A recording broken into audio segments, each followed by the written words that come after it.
How's everybody doing? It's the new Sam coming at you today with another Kamen Rider toy review. And today, we're going to review something I just picked up. The DX Birth Driver from Kamen Rider OOO. So without further ado, let's get to work.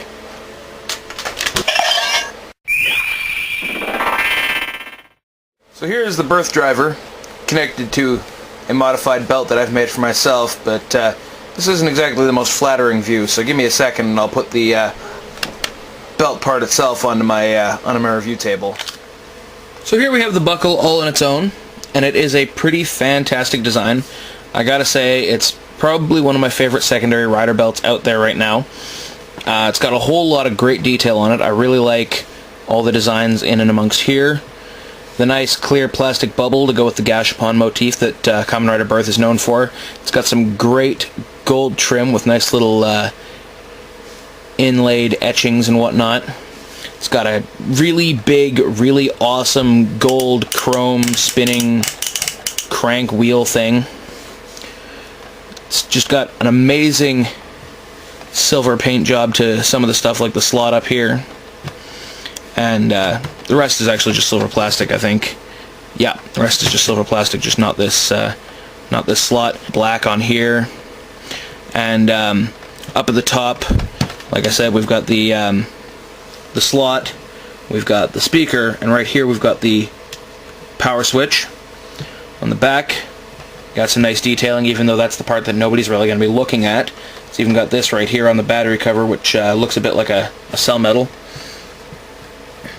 And nice metallic red arrow showing you which way to turn the crank.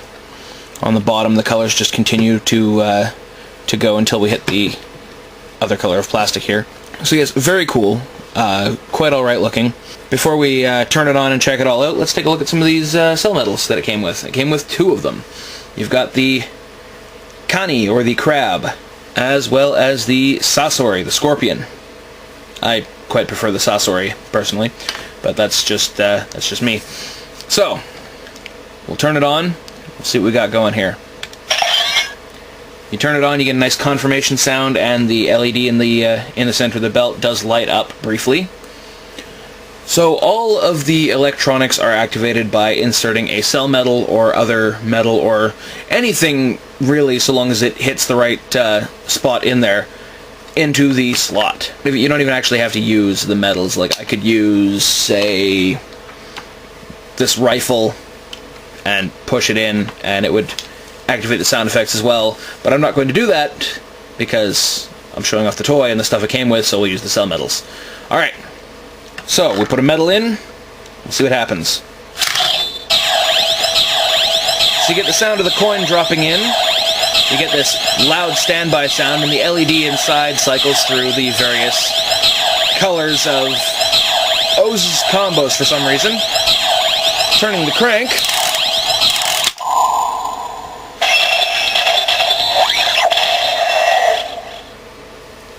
you get the henshin sound, that lovely as the capsule splits open, and then the LED continues to blink until a little while later, in which case the belt will then shut itself down. But before we let it do that, let's go through the functions. So, taking the cell metal back out, I could actually leave it in there and toss the other one in. They do stack, there's enough room for two in there. But we'll activate the first one, we'll close this back up, because it's just so much more fun having that popping sound when this thing actually pops open. Put the cell metal in. No standby noise for activating any of the parts, but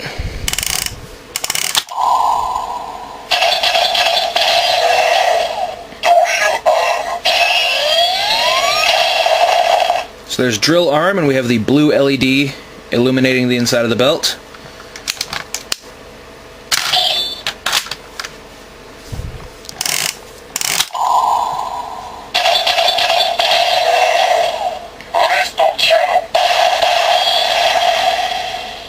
Breast cannon, we get a little sound of a shot firing, and that's giving us the red LED.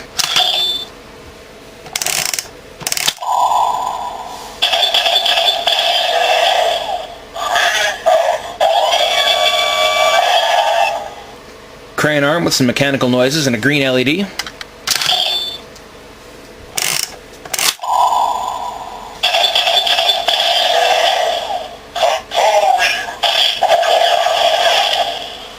Cutter wing with some flying sounds and some slicing sounds.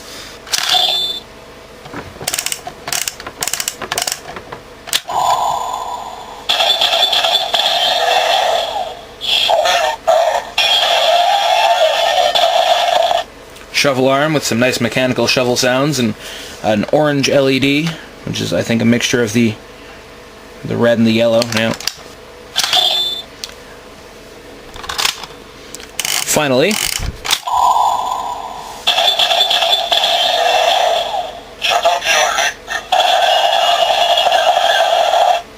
caterpillar leg, and the center of the belt is now lighting up purple.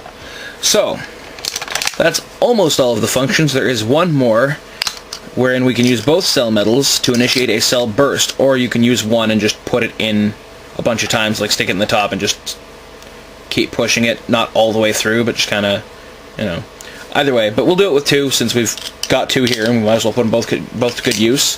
Close that back up.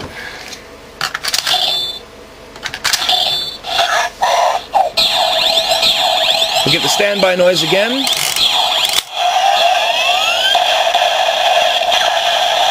And it maintains the color of the last light that you used. So I'm going now to let this thing shut itself down, and we'll see how long it takes. Alright, so it shut itself down. It takes almost a minute. Just a little under a minute for it to actually shut down like that. And we'll take the metals back out. And the belt is now back in a dormant state. No amount of, you know. Alright. It's almost the same as if we had it off. If we put one of these back in, it will restart the henshin sequence, but that's pretty much it.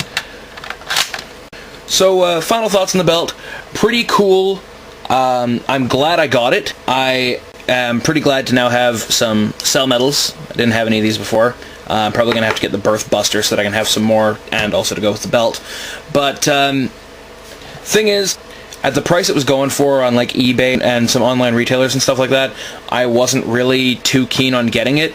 It is a really cool piece, but I don't think it was worth the $65 asking price that most people had. That said, though, a little while ago, not too long ago in fact, HobbyLink Japan had a clearance sale, and I picked this thing up for about 25 bucks. So for what I paid for it, I think it is a fantastic toy. It is pretty awesome. I like the way it sits on me after I modded the belt. I mean, I'm a pretty big guy, but it's a nice bulky buckle, so it doesn't feel too small on me. And you know, would I have liked a little more functionality? Not really. You know, would I have liked the ability to pick which sounds come out in which order? Maybe. But you know what? I mean, all the base sounds of the driver are there, and it's, you know, it's pretty cool. So if it's still on, I don't know if it's still on HobbyLink Japan for the clearance price, but if you can find it at around that price, and you're a fan of Kamen Rider Birth, or just Kamen Rider OOOs in general, or you just want to get your hands on some cell metals and a nice little belt, go for it. I mean, 25 bucks, you can't argue with that kind of price for something like this. So it comes highly recommended, and I guess we'll see you guys all next time. I'm going to be reviewing the other stuff I got in my order along with this, so we'll see you then.